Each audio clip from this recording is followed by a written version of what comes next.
எல்லோருக்கும் இனிய வணக்கம். இன்றைக்கி நம்ம கியூட்டீஸ் கிச்சனில் ஒரு அருமையான மீன் குழம்பு ரெசிபி பார்க்க போகிறோம். சங்கரா மீன் வச்சு இந்த மீன் குழம்பு ரெசிபி நான் செஞ்சுருக்கிறேன். அதுவும் சங்கரா மீனோட தலையோடு போட்டு வைக்கையில் ரொம்ப ருசியாக இருக்கும். வாங்க இந்த அருமையான மீன் குழம்பு எப்படி செய்கிறதுன்னு பார்க்கலாம். சின்ன சங்கரா மீனாக இருந்ததுன்னா நம்ம தலையெல்லாம் போட வேண்டியதில்லை. கொஞ்சம் பெரிய சைஸ் சங்கரா மீனாக இருந்ததுன்னா தலையோடு போட்டு வைங்க, ரொம்ப ருசியாக இருக்கும். சில பேருக்கு மீன் தலை போட்டால் பிடிக்கும், சில பேருக்கு பிடிக்காது. மீன் தலை பிடிக்காதவங்க சங்கரா மீனோட துண்டுகளை மட்டும் போட்டு இந்த குழம்ப இதே மெத்தடில் செஞ்சு பாருங்கள்.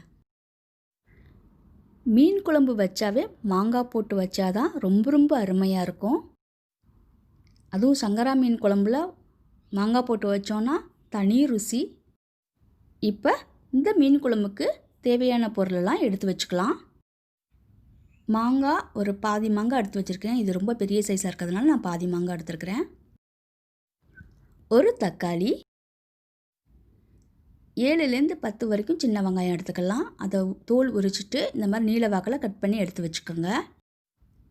கொஞ்சமாக சோம்பும் கொஞ்சமாக வெந்தயமும் எடுத்து வச்சுருக்கிறேன் தாளிக்கிறதுக்காக. அடுத்தது வாசத்துக்கு கருவேப்பிலை. ஃபஸ்ட்டு மீன்லாம் வாங்கிட்டு வந்து நல்லா சுத்தம் பண்ணிவிட்டு இந்த மாதிரி கட் பண்ணி எடுத்து வச்சுக்கோங்க. ஃபைனலாக ஒரு தடவை உப்பு போட்டு க்ளீன் பண்ணிடுங்க. மீன் தலையை க்ளீன் பண்ணையில் ரொம்ப சுத்தமாக க்ளீன் பண்ணணும். இந்த மீனுக்கு ஒரு 4 ஸ்பூன் உப்பு போட்டு நான் நல்லா க்ளீன் பண்ணிவிட்டு எடுத்து வச்சுருக்கிறேன். உப்பு போட்டு கழுவுறதுனால மீனில் உள்ள அந்த கவுச்சித்தன்மை போயிடும். அதனால தான் உப்பு போட்டு க்ளீன் பண்ணுறோம். நீங்கள் வைக்கிற குழம்போட அளவை பொறுத்து மல்லித்தூள் மிளகாய்த்தூள் சேர்த்துக்கோங்க. 2 டேபிள் ஸ்பூன் அளவு மிளகாய்த்தூள் சேர்க்கணும்.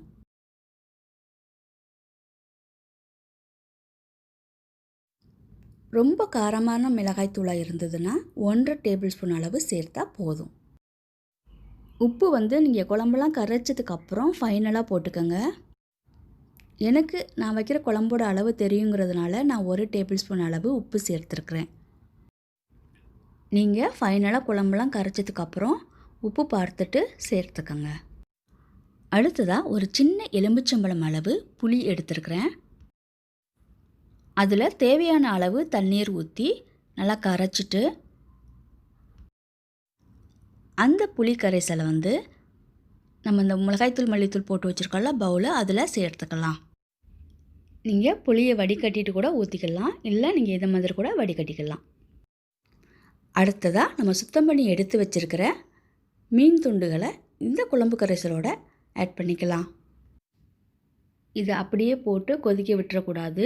திரும்பவும் மீன் துண்டுகளை தனியாக ஒரு பாத்திரத்தில் எடுத்து வச்சுட்டு மீன் குழம்பை மட்டும் நல்லா கொதிக்க வைக்கணும். கொதித்து இறக்க போகையில் தான் இந்த மீன் துண்டுகளை ஆட் பண்ணணும்.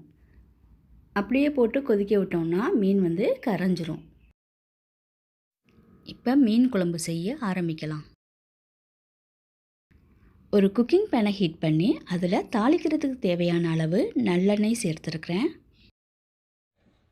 எண்ணெய் காஞ்சதும் நம்ம எடுத்து வச்சுருக்கிற வெந்தயம் சோம்பு 2ஐயும் போட்டு கொஞ்ச நேரம் பொரிய விடணும். அடுத்ததாக நம்ம கட் பண்ணி எடுத்து வச்சுருக்கிற சின்ன வெங்காயத்தை ஆட் பண்ணிக்கலாம்.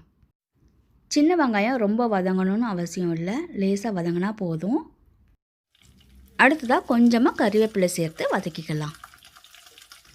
கருவேப்பிலை நல்லா கொஞ்சம் பொரிஞ்சதும் நம்ம கட் பண்ணி எடுத்து வச்சுருக்கிற தக்காளியை ஆட் பண்ணிக்கலாம். ஒரு 2 நிமிஷம் அப்படியே இதை வதக்கிக்கலாம். இப்போ ஓரளவுக்கு வெங்காயம் தக்காளியெல்லாம் நல்லா வதங்கிருச்சு. அடுத்ததாக மிளகாய்த்தூள் மல்லித்தூள் புளி உப்பு எல்லாம் போட்டு கரைச்சி வச்சுருக்கோம்ல, அந்த கரைசலை எடுத்து இதில் சேர்த்துக்கலாம்.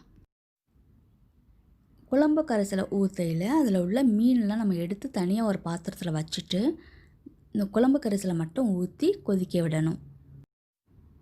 நான் இன்னும் கொஞ்சம் தண்ணி ஆட் பண்ணிக்கிறேன்.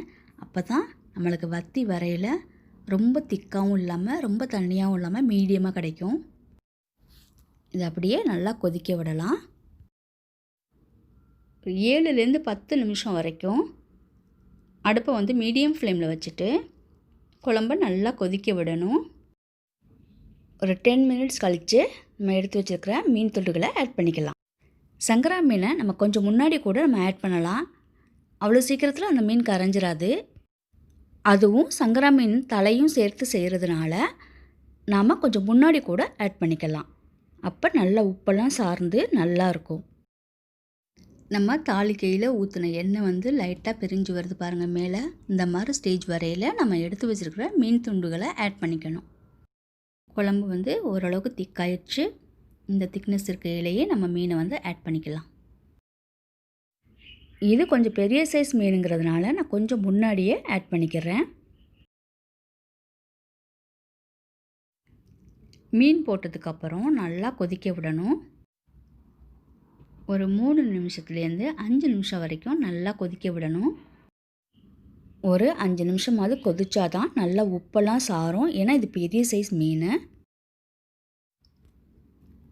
ஒரு 5 நிமிஷம் கழித்து நம்ம கட் பண்ணி எடுத்து வச்சுருக்கிற மாங்காய் துண்டுகளை ஆட் பண்ணிக்கலாம். இந்த மெத்தடில் வந்து செய்யல நீங்கள் தேங்காய் ஊற்றக்கூடாது. தேங்காய் ஊற்றுனீங்கன்னா குழம்போட ருசி போயிடும். அதாவது டேஸ்ட் இல்லாமல் இருக்கும். அதனால் இந்த மெத்தடில் செய்யல கண்டிப்பாக தேங்காய் சேர்க்காதீங்க. இந்த குழம்போட ருசியே உப்பும் உரப்பு புளிப்பு எல்லாம் கரெக்டாக இருந்தால் தான் நல்லாயிருக்கும். தேங்காய் ஆட் பண்ணிங்கன்னா அதெல்லாம் கம்மியாயிரும். அதனால் தேங்காய் ஆட் பண்ணாதீங்க. மாங்காய் போட்டு தான் செய்யணும்னு கிடையாது. மாங்காய் இல்லாமல் கூட இந்த மீன் குழம்பு செய்யலாம். மாங்காய் துண்டுகளை வந்து நம்ம இறக்குறதுக்கு ஒரு 2 நிமிஷம் முன்னாடி ஆட் பண்ணால் போதும். மீன் குழம்புனாவே காரமும் புளிப்பும் நல்லா இருக்கணும். அப்போ தான் வந்து ரொம்ப சுவையாக இருக்கும். குழம்பு நல்லா கொதித்து திக்காயிடுச்சு. மீனும் நல்லா வெந்துருச்சு. இந்த சமயத்தில் கட் பண்ணி எடுத்து வச்சுருக்க மாங்காவை ஆட் பண்ணிக்கலாம். ரொம்ப புளிப்பான மாங்காவாக இருந்ததுன்னா கொஞ்சமாக சேர்த்தா போதும். இல்லைன்னா நீங்கள் புளியை கம்மி பண்ணிக்கணும்.